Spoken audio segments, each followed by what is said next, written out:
નમસ્કાર, star India TV ન્યૂઝમાં આપનો હાર્દિક સ્વાગત છે। આપ જોઈ રહ્યા છો સ્ટાર ઇન્ડિયા ટીવી ન્યૂઝ, સત્યની વાતે સત્યની સાથે। યુવા સેના ગુજરાત પાદરાની ટીમ દ્વારા પૂર કપરી પરિસ્થિતિમાં અલગ અલગ જગ્યાએ જઈને તમામ લોકોના દુઃખના સહભાગી થયા। પૂરમાં ફસાયેલા તમામ લોકોને ફૂડ પેકેટ, નાસ્તો, જમવાનું, પીવાનું પાણી તેમજ જેમના ઘર પડી ગયા હતા તેવા તમામ લોકોને તાડપત્રી વિતરણ કરી।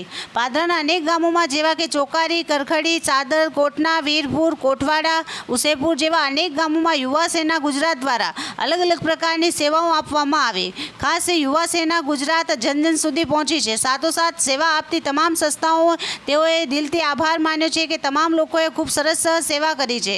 આવી પરિસ્થિતિમાં સૌ સાથે મળીને કામ કરીશું તો તે પરિસ્થિતિમાંથી વહેલી તકે નીકળી જવાશે। Star India TV news Vadodara, reporter Niranjan Bhatt, જિલ્લા વડોદરા।